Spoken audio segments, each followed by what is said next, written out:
Este análisis, realizado el 24 de febrero de 2022, a un día de haberse iniciado las hostilidades en Ucrania y posterior al primer balance que ucranianos y rusos han hecho sobre los bombardeos y los avances del ejército ruso en tierra, busca responder a las preguntas que la mayoría de la gente ha planteado respecto a la crisis ucraniana. Un posterior análisis, que pretende ser precuela de este inicial, servirá como un contexto desglosado y amplio sobre el origen y el desarrollo de la crisis hasta hoy, y otro más buscará responder las preguntas que queden por fuera de este primer esbozo. ¿Las sanciones son o serán realmente efectivas? Frente a las sanciones de las que se ha hablado muchísimo en los medios de comunicación, que han tomado como determinación tanto organizaciones como la Unión Europea, como Estados Unidos y otros países soberanos como Canadá y Japón, yo creo que Putin, y es algo que he venido repitiendo en muchos escenarios, tuvo la elección respecto a este tema. Putin no es el mismo presidente de 2014 que no estaba tan convencido de que las sanciones occidentales fueran fuertes. En estos últimos 7 años, gran parte del capital ruso, tanto público como privado, se ha trasladado hacia otras zonas del mundo, en especial a China.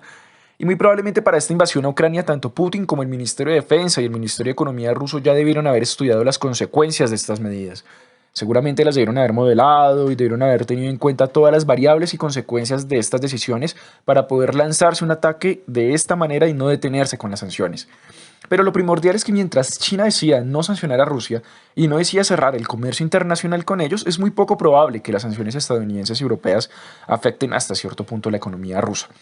De hecho, los mismos cálculos que medios de comunicación como Bloomberg, que son medios económicos bastante respetados, habían hecho al respecto es que la contracción de la economía rusa por la aplicación de las sanciones más severas, como sacarla del sistema bancario internacional SWIFT y aislarla comercialmente del planeta, no iban a generar una reducción del PIB más allá del 1% respecto al bajonazo del 2,4% que tuvo durante 2014 con las sanciones por la adquisición de Ucrania. Es decir, los riesgos se han minimizado a la mitad y podrían reducirse aún más debido a que China no ha manifestado ningún interés en sancionar a Rusia. Mientras el comercio entre Rusia y China continúe y el intercambio económico, industrial, de infraestructura y tecnológico siga, muy probablemente Rusia va a tener esa salvaguardia allí. El problema radica en la negativa de Estados Unidos en presionar a China a tomar esa decisión. Primero porque es un país con una polaridad totalmente opuesta que le disputa en este momento el control del comercio internacional y segundo porque China también tiene unos intereses particulares por mantener su neutralidad y no atacar a Rusia en estos momentos. También es potencialmente probable que China se vea favorecida en el tema de la invasión. Uno de los mercados que no fueron tan golpeados por el bajonazo en las bolsas mundiales debido a la invasión fue el mercado chino que, si sabe ubicarse bien en este conflicto, podría empezar a sacar bastantes beneficios económicos del mismo, comenzando porque gran parte de las importaciones de tecnología de Rusia ya no vienen de Estados Unidos. De hecho, casi siempre han venido de manera autárquica o han llegado por Estados Unidos vía otras maneras. En este caso, con el apoyo de China, de la cual puede seguir precisamente recibiendo microchips, suministros tecnológicos y demás para armas, Rusia puede superar fácilmente el veto económico que en este momento le está imponiendo Occidente. Con respecto al sistema bancario SWIFT y la imposibilidad de acceder al mercado mundial de divisas, Rusia puede utilizar a China como mediador en algunas transacciones comerciales y en las transferencias internacionales a través de empresas, de bancos y el mercado chino. Es decir, puede acceder a dólares, puede acceder a euros, puede acceder a yenes y puede acceder al sistema bancario internacional gracias al sistema bancario chino. ¿Qué hará Europa al respecto? En Europa hay pocos atisbos de una intervención militar por parte de las potencias dentro de la Unión Europea, que en este caso serían Alemania, Francia y el Reino Unido. No creo que Alemania ni Francia se arriesguen a una acción militar porque Rusia está cerca de sus fronteras y está al alcance de sus misiles y objetos balísticos grandes. Además que entre Europa Occidental y Rusia hay un tapón territorial llenado por Polonia y otros países de Europa Central que pueden ser fácilmente superados por Rusia en el plazo de 1 o 2 años, como se demostró en algún momento en el avance soviético, tanto en la Segunda Guerra Mundial como en la sofocación de las rebeliones de Budapest en 1956 o de Praga en 1968, lo que podría desencadenar un conflicto de gran envergadura en estos territorios. Respecto a las potencias menores como España, Italia, los países nórdicos, Bélgica, Holanda, etcétera, también se van a quedar en el marco de las sanciones económicas. Quizás las sanciones económicas de la Unión Europea puede que sean un poquito más agresivas que las de Estados Unidos, en tanto la economía europea está mucho más enlazada comercialmente con Rusia y buscarán afectar al sector privado ruso, debido a que gran parte de los grupos de interés que sostienen en este momento al gobierno ruso son oligarcas y grandes empresarios que han invertido bastante dinero en infraestructura, en equipos deportivos y en sectores productivos en el Reino Unido, en Francia, en Alemania y en toda Europa central y oriental. Entonces es muy probable que busquen afectarlos a ellos, pero también es probable que no se vayan a mover más allá de esa postura, porque claramente sanciones más fuertes pueden afectar la economía europea y pueden agravar la crisis energética que, por lo que parece, está a la vuelta de la esquina. Algo que es necesario señalar es que Francia y Alemania habían surgido como polaridad distinta a Estados Unidos en estas negociaciones durante los últimos 2 meses. Macron había logrado hasta cierto punto atizar un poco la situación y casi logra esa cumbre bilateral entre Biden y Putin, igual que la gestión alemana del canciller Scholz con la mediación de los acuerdos energéticos y del Nord Stream 2. Pero ambos terminan perdiendo, y con ellos también la posibilidad de una diplomacia europea independiente a los intereses de Estados Unidos, que pues siempre ha sido un proyecto que Francia y Alemania han tratado de impulsar y de defender, especialmente con los debates sobre el espacio de seguridad europeo y la conformación de un ejército unificado de la Unión Europea. Sin embargo, es claro que todo se va a quedar en el marco de las sanciones, que es lo que permite maniobrar el derecho internacional y la Carta de las Naciones Unidas. Entonces no se van a mover de allí. Más bien es probable que las acciones europeas se den en el marco del tema humanitario. De hecho, es un tema que también va a generar bastante debate porque pues, tenemos los antecedentes con respecto al tema migratorio frente al conflicto sirio y hay que observar cómo se comporta Europa en este caso, o si hay cierto relativismo moral respecto a ciertos migrantes o no, o si a los migrantes ucranianos se les va a volver, entre comillas, héroes respecto a los inmigrantes sirios que durante mucho tiempo fueron condenados como villanos en Europa. Entonces, como conclusión, es muy probable que Europa decida no involucrarse en el conflicto ucraniano, muy probablemente decida no hacerlo mientras el conflicto no se agrave ni altere su seguridad continental. En estos momentos hay una balcanización de Ucrania, similar a las guerras yugoslavas de los años 90. Son situaciones bastante distintas en las que lo primordial en este caso es que Yugoslavia nunca fue una amenaza para la seguridad europea o no lo fue en tal grado como en este momento lo está haciendo Ucrania. Realmente la balcanización es un proceso que viene bastante marcado desde el momento en el que empiezan las revueltas contra el Imperio Otomano a mediados del siglo XIX,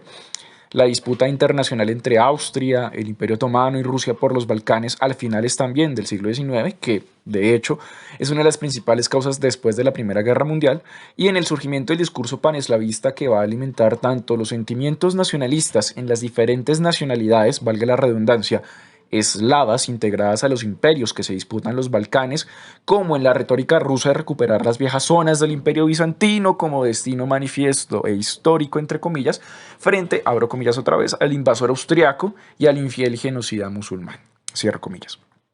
Esto es muy diferente a lo que acontece en Ucrania, pues Ucrania tiene unas condiciones tanto históricas como particulares que la hacen distinta y diferente al proceso vivido en Yugoslavia durante los últimos 2 siglos. Inicialmente en Ucrania no hay una gran cantidad de etnias, a diferencia de Yugoslavia. De hecho, en Ucrania solamente existen dos grandes etnias, los ucranianos, que son la etnia mayoritaria con el 77% de la población, y los rusos, que son el 17,3% de la población y están ante todo en las regiones independizadas tanto de Crimea como de Donetsk y Lugansk en el Donbass. El resto de las etnias son muy minoritarias, de las que se pueden contar rumanos, polacos, húngaros, gitanos, tártaros de Crimea, gagauzos, bielorrusos, judíos y algunas poblaciones que todavía se siguen reivindicando como cosacos y que siguen también reivindicando su herencia rusa a partir de ello. En este caso no se puede hablar entonces de balcanización porque, a diferencia de la guerra entre Rusia y Georgia en 2008, en la que los rusos justifican la invasión de Georgia a partir del reconocimiento de dos territorios culturalmente distintos en su territorio, la República de Abjasia y la República de Osetia del Sur, los rusos buscan garantizar sus premisas de seguridad que van más allá de la cuestión étnica y de la cuestión cultural que en estos momentos sumerge a Ucrania y a Rusia. pero además porque hay una diferencia histórica bastante notable en la construcción de la identidad. La identidad en Ucrania no es, como indica Putin y algunos analistas, una identidad fragmentada, sino que es una identidad que básicamente va a emerger en la modernidad tardía, con la Primera Guerra Mundial. Ucrania fue un territorio que históricamente vivió la presencia de muchos reinos, imperios y culturas, empezando por los pueblos búlgaros y cumanos de origen túrquico, los pueblos eslavos y varegos que luego establecerían el Rus de Kiev, los mongoles con sus hordas, luego los turcos con el avance otomano sobre Crimea, luego el mismo Janato de Crimea, la presencia de polacos y lituanos de la mancomunidad polaco-lituana, valga la redundancia, y finalmente los colonos eslavos que luego darían origen al pueblo cosaco, hasta la integración pues, de ese territorio al imperio ruso hacia el siglo XVII. El surgimiento del pueblo ucraniano puede situarse, como con la de la mayoría de los eslavos actuales, más o menos hacia el siglo XVII y XVIII, cuando empiezan a surgir los discursos nacionalistas, cuando empiezan a surgir los diccionarios de algunas lenguas eslavas distintas al ruso, empiezan a surgir obras literarias en lenguas diferentes a la lengua imperial rusa, al polaco o al turco, que en esas zonas eran bastante habladas, y cuando empieza a hablarse de Estado-nación en Europa, hecho que se va a consolidar hasta inicios del siglo XX, cuando surge la primera República Popular Ucraniana tras el desastre en el frente oriental y el establecimiento de los estados títeres por Alemania en aquellas zonas tras la firma del Tratado de Brest-Litovsk en la Primera Guerra Mundial entre Rusia y Alemania. Entonces, desmintiendo a Putin, la identidad ucraniana emerge a finales del siglo XIX e inicios del XX, cuando empieza a surgir todas las identidades nacionales en el Imperio ruso, especialmente con la disputa del movimiento nacionalista polaco, del movimiento nacionalista de los países bálticos y en Finlandia. También es claro señalar el interés ruso por limitar la capacidad territorial de Ucrania, más que permitir la existencia independiente de otros actores a quienes apoya con pretensión de Estado, como fue el apoyo ruso al Estado serbio y al Estado montenegrino en su momento durante las guerras yugoslavas de los 90. Potencialmente un proceso de negociación futuro va a involucrar un cambio de fronteras y el reconocimiento de otros territorios con alta presencia de rusófonos, más allá de la región del Donbass y de Crimea, para reintegrarlos después al Estado ruso, como sucede en este momento con la región de Odessa, donde la mitad de su población se sigue identificando como rusa, y también como pasa en la región de Mariupol, donde ahorita hay muchos bombardeos, y lo mismo también en las regiones al oriente del río Dnipro, que es el que parte Ucrania en dos, y el que divide esa zona oriental de la zona occidental, que se sigue identificando como ucraniana y muy probablemente Putin no vaya a tocar en un futuro, y también pues vaya a respetar su identidad a pesar del discurso bastante xenófobo que hace hacia la población ucraniana en sus intervenciones durante esta semana. ¿Qué hará Estados Unidos? Es claro que Estados Unidos, junto con la Unión Europea y la OTAN como tratado militar, no están pensando en este momento en ningún tipo de intervención militar. Lo han hecho específico tanto en el momento en el que Putin reconoce la independencia del Donbass, así mismo como en el momento en el que estalla la intervención militar rusa. Claramente hay declaraciones por parte de Lloyd Austin, quien es el secretario de Defensa de los Estados Unidos, y también por Jens Stoltenberg, de que no sería ni probable ni potencialmente posible, y mucho menos viable, una intervención militar a gran escala en Ucrania que responda a la agresión rusa. Esta intervención tampoco se va a dar por las siguientes razones. Primero, porque cualquier envolvimiento de la OTAN en este conflicto podría tener consecuencias bastante catastróficas para el mundo, en tanto podría desatar un conflicto internacional de mayor nivel que podría llegar a ser bastante peligroso por el hecho de que en esta está mediando ya arsenales nucleares y ya precisamente demostraciones de fuerza mayor. También una intervención en Ucrania, segundo punto, sería bastante costosa, a pesar de que Estados Unidos tiene bases militares y tiene tropas en algunos países de la OTAN en Europa que son fronterizos con Ucrania y fronterizos también con Rusia. Es caro mover estas tropas, es caro intervenir en una guerra, y esta intervención puede llevar a que la economía mundial y los mercados pues se depriman mucho más y a una situación de pánico y de caída como la estamos empezando a ver ahorita. Tercero, porque también hay unos cálculos estratégicos respecto al tema de las líneas rojas que Estados Unidos, la OTAN y la Unión Europea han determinado para poder seguir acorralando a Rusia sin desgastar las sanciones como herramienta de presión, como manera de obligar a los rusos a que se retiren de Ucrania. Por eso la respuesta de Estados Unidos, de Canadá, de Japón y de la Unión Europea pues fue tan limitada, porque pues, son acciones que no buscan cerrar del todo la vía diplomática, pero buscan ser manifestaciones de fuerza. Las sanciones económicas de las relaciones internacionales pues tienen un sentido y es tratar de buscar que esas afectaciones generen suficiente presión interna en los países sancionados para que estos sean disuadidos de sus acciones y decidan evitarlas o detenerlas. Lo mismo que buscan desestabilizar también internamente a los países a través de crisis económicas. Sin embargo, en el caso ruso es bastante complicado, ya que Rusia venía con las sanciones desde 2014, que en algunos casos habían sido relajadas, pero que siguen estando vigentes y tanto en la opinión pública como en la política interna rusa ya se debió haber maniobrado muchísimo por medio de la propaganda y ya se debió haber analizado la posibilidad, tanto institucionalmente como en diálogo con la sociedad, de estas posibles sanciones ante una agresión militar hacia Ucrania. Entonces, es por ello que Estados Unidos ni la OTAN tampoco han conseguido una intervención militar. Cuarto y último punto, porque Ucrania no hace parte de la OTAN, entonces no puede invocar ningún tipo de cooperación defensiva armada, a pesar de que por algún tipo de cuestión humanitaria la OTAN sí podría llegar a intervenir. Esto sucedió en dos casos en Yugoslavia en 1995 y en 1999, tanto por la agresión serbia a Bosnia con el bombardeo de la OTAN a Sarajevo, como por la agresión serbia a Kosovo con la invasión a ciertas regiones albano-kosovares bastante fuertes en la región de Kosovo. Podría haber intervenciones solamente y en caso de que, por ejemplo, Rusia ya se esté acercando bastante a las fronteras militares de la OTAN, que en este caso sería la frontera polaca, la frontera rumana y la frontera báltica. O en caso dado que se descubra que Rusia ha cometido crímenes de lesa humanidad en su intervención, aunque este argumento no es tan convincente porque igualmente no se aplicó ante lo hecho por las tropas rusas en la invasión a Georgia en 2008. ¿Y qué gana Estados Unidos con todo esto? Respecto a lo que gana Estados Unidos con este conflicto, hay que verlo en términos económicos inicialmente. Primero, Estados Unidos se ve beneficiado porque parte del petróleo y del gas que comercializa puede terminar llenando el potencial vacío de gas ruso en Europa. Hoy Biden hizo una declaración bastante interesante respecto al tema, señalando que no habría especulación por parte de las grandes empresas petrolíferas de los Estados Unidos respecto al precio del petróleo, lo que indica hasta cierto punto que Biden está buscando ubicar el petróleo y el gas licuado estadounidense de nuevo en los mercados de Europa, solventando ese potencial vacío a sabiendas de que eso puede volver a Europa también un mercado dependiente energéticamente de los Estados Unidos. Eso es lo primordial que se puede enunciar en esta situación.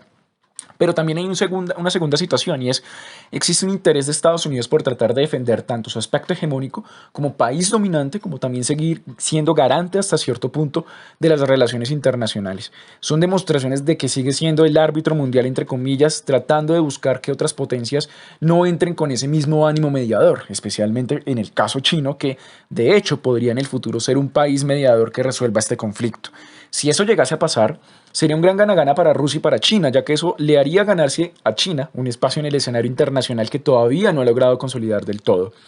Sin embargo, sí es claro que Estados Unidos está en esa disputa, por eso sigue tomándose la vocería en estos aspectos de la comunidad internacional, sigue diciendo ser el canalizador de los intereses europeos y de los intereses mundiales y por lo tanto no querrá bajarse de ese papel. Tercer punto, Estados Unidos también trata de defender una visión de seguridad que emerge después de la caída de la Unión Soviética y que se va a mantener durante el conflicto de Irak, durante la invasión a Afganistán y el conflicto en Siria. Es decir, hay una visión de las relaciones internacionales donde precisamente todos los conflictos afectan la seguridad estadounidense, por lo que aquellos se median, se resuelven y se profundizan bajo la mirada y el liderazgo de los Estados Unidos. Aquí Estados Unidos se ha quedado corto frente a un mundo multipolar que está emergiendo, que ya ha surgido de hecho como respuesta a aquella unipolaridad y que también se está disputando sus propios escenarios de seguridad con los de Estados Unidos. Es decir, ya no hay intereses compartidos, sino que hay otros actores con otros tipos de intereses también mediando allí. Y cuarto y último punto, Estados Unidos no tiene ningún interés territorial en Europa, eso es claro. Tiene muchísimas bases militares en el continente, por lo que también podemos enunciar que no se está disputando su presencia militar en Europa y en especial en la frontera oriental de la OTAN, donde tiene ya ubicadas tropas estadounidenses a la expectativa de lo que pueda suceder.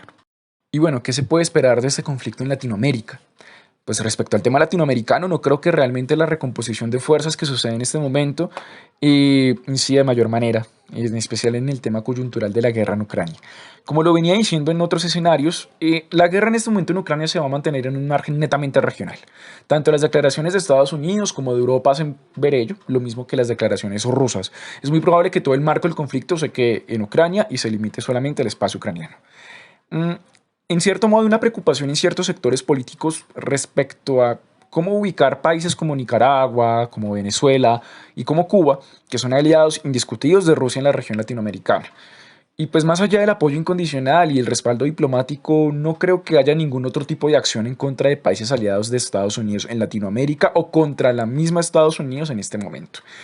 De hecho, no ha habido ningún llamamiento de alerta ni del Pentágono ni de los sistemas de inteligencia estadounidenses, indicando que haya movimiento de tropas o cualquier peligro que, digamos, de la poca presencia rusa que hay en el continente. Hay que recordar que aun a pesar de que se sospecha que Venezuela mantiene en estos momentos bases militares rusas y que gran parte de la tecnología de artillería, de misiles y de aviones de Venezuela, pues que es rusa, igual como pasa con Nicaragua y con Cuba,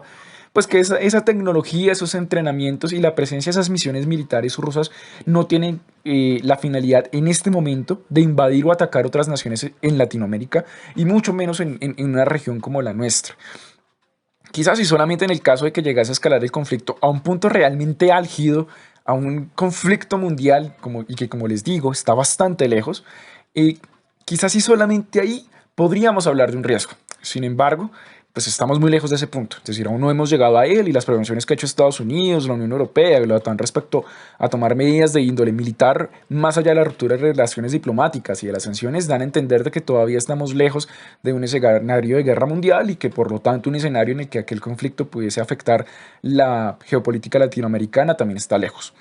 En lo que sí afecta a Latinoamérica es en el tema económico, especialmente con la variación de los precios del petróleo y las restricciones en el comercio internacional con Rusia, que sí podría llegar a verse afectado. Por lo que en eso hay que poner la lupa, hay que verlo muy detenidamente, a ver cómo evoluciona el tema, con la variación de los precios del petróleo y con la negociación de los bonos futuros de gas y petróleo en el mercado europeo, que pueden llegar precisamente a seguir haciendo totalmente volátil a la economía mundial. Lo que dice la teoría económica y lo que uno podría inferir de ella es que con el aumento de los precios del petróleo, que básicamente es uno de los bienes que más se exporta en el continente, como en países como el nuestro, como en Venezuela, como en México, muchos países también se van a ver beneficiados. Pues aquel aumento puede revaluar divisas en el continente afectadas pues, por la crisis, por la pandemia. Sin embargo, también hay que observar cómo siguen funcionando los mercados, especialmente porque la afectación a las bolsas de valores en el mundo ha empujado el precio del dólar hacia arriba, lo que abre muchísima más incertidumbre de la que ya existe en el mundo económico en este momento. No creo que a Latinoamérica le afecte en mayor medida el asunto bélico. Primero, porque Latinoamérica está muy lejos de territorio ruso, porque segundo, en caso de que se metan, mantener las líneas de suministros es muy complicado en un potencial conflicto en esta región, Rusia queda muy lejos de Latinoamérica, y tercero, claramente Rusia no va a sacar mayores réditos de una intervención en Latinoamérica, más allá de precisamente poder llegar a afectar territorialmente a Estados Unidos, escenario que, reitero, está totalmente lejos, casi que descartado en este conflicto. Y finalmente, ¿cómo afecta la guerra desatada en Ucrania a nuestro país, a Colombia? Yo creo que respecto a Colombia es lo mismo que enunciaba en el apartado de Latinoamérica, en el apartado anterior. La afectación es muy poca en términos diplomáticos militares y podría sentirse quizás un impacto económico de leve a moderado. Las relaciones comerciales entre Colombia y Rusia no involucran gran parte de nuestros ingresos, ni tampoco median demasiado en las importaciones y exportaciones. De hecho, el comercio internacional colombiano está casi que cooptado por Estados Unidos, por China, por la Unión Europea y por Brasil, por lo que las afectaciones económicas estarían más en el campo de la variación del precio del petróleo, del precio del dólar, junto con el tema quizás de los suministros agrícolas. Respecto al tema de los suministros, pues hay que esperar, debido a que gran parte de ciertos suministros, tanto agrícolas como fertilizantes, además de ciertos productos derivados del petróleo, pues claramente vienen desde las regiones más orientales de la Unión Europea y desde Rusia. Entonces, habría que esperar si esa afectación altera nuestra economía, pero pues lo más probable es que no sea una afectación tan grave. Respecto a la intención de Colombia por ingresar en el conflicto, tampoco la veo muy probable. Colombia está muy alineada en estos momentos con los intereses de Estados Unidos y al estar alineada con esos intereses, las determinaciones que tome el país en temas diplomáticos serán a partir de lo que Estados Unidos decida en el plano tanto económico como diplomático. De hecho, ni siquiera se ha hablado en el país de la ruptura de relaciones con Rusia, que tampoco es probable que suceda por iniciativa del presidente Duque, ni tampoco es muy presumible que Colombia se una a lanzar sanciones ahora mismo. Sin embargo, sí es muy previsible que si en algún momento Estados Unidos llama a países aliados como Colombia y a otros en la región para que tomen ese tipo de medidas, pues puede que terminen haciéndolo, especialmente con el tema de ruptura de relaciones. Porque pues como veníamos enunciando antes respecto al tema comercial, pues realmente la incidencia del comercio internacional de Colombia y Rusia es muy poca. Frente al tema de la guerra en Rusia, puede que algunos actores políticos lo instrumentalicen para acusar a otros sectores en estas elecciones, tanto a Congreso como a Senado y a presidenciales primera y segunda vuelta. Ya estamos viendo a la derecha en el país pues, utilizando la guerra en Ucrania como herramienta para acusar a sectores de izquierda, al petrismo, de respaldar tanto al gobierno como a las acciones, como a la intervención rusa, y de hecho le acusan de querer hacer lo mismo en algún momento determinado. Yo creo que pues no va a ser un asunto tan importante, pero sí va a plantear un tema que pues va a abrir el debate respecto a las relaciones internacionales de Colombia y respecto a la manera como Colombia concibe cómo debe ser el orden internacional futuro. Si Colombia finalmente va a mantener su premisa de ser un país que continúe bajo el marco de la teoría liberal de las relaciones internacionales, desde una postura que defienda la coexistencia pacífica de todos los estados, la defensa de las Naciones Unidas como institución y también hasta cierto punto ciertos cambios que debe tener esta organización y la cooperación económica también en términos de seguridad y en términos diplomáticos con el resto del planeta, o si vamos a mantener una retórica más agresiva y mucho más cercana al reconocimiento de amigos y enemigos, tal como lo intentó hacer Duque con el cerco diplomático fracasado a Maduro hace unos años. Así que observando las posturas y los programas de gobierno, que en muchos casos hablan de reabrir la frontera y reconocer de nuevo al gobierno de Maduro, es muy probable que en las elecciones la mayoría de los candidatos tiendan a irse a ese sector de la concepción de cooperación y coexistencia hacia una concepción mucho más liberal y pacífica de las relaciones internacionales. Más allá de las acusaciones, de los chismes de pasillo y de los rumores en las redes sociales respecto a la presencia rusa en Venezuela y al hecho de que Maduro en este momento esté apoyando a Rusia, que eso es un hecho verídico, creo que el debate debe darse en términos de cómo se ubica Colombia frente a un nuevo escenario en las relaciones internacionales que en este momento está emergiendo con este conflicto en Ucrania a nivel mundial. Les agradezco por escuchar este podcast y por compartir este video, también observarlo. Este es un proyecto personal que he querido volver a reiniciar desde más o menos hace algunos meses, que inicialmente se llamaba Contextos, pero que volverá con otro nombre y con otra faceta totalmente distinta. Espero que este análisis les aclare un poco más el escenario en el que estamos en este momento, para este momento en el que se termina eh, pues este podcast. El asunto sigue totalmente igual en Ucrania y ha habido algunos pocos avances del ejército ruso. En algunos casos el ejército ucraniano ha logrado recuperar cierto terreno, en otros no. Y sin embargo queda esperar a ver cómo se desarrolla la coyuntura, queda esperar a ver cuál va a ser la reacción internacional frente a las sanciones tomadas por los gobiernos occidentales y también hasta cierto punto observar cómo se desarrolla en este momento la invasión rusa en Ucrania. Siendo así, no me queda más sino enunciar que por el momento así está la coyuntura.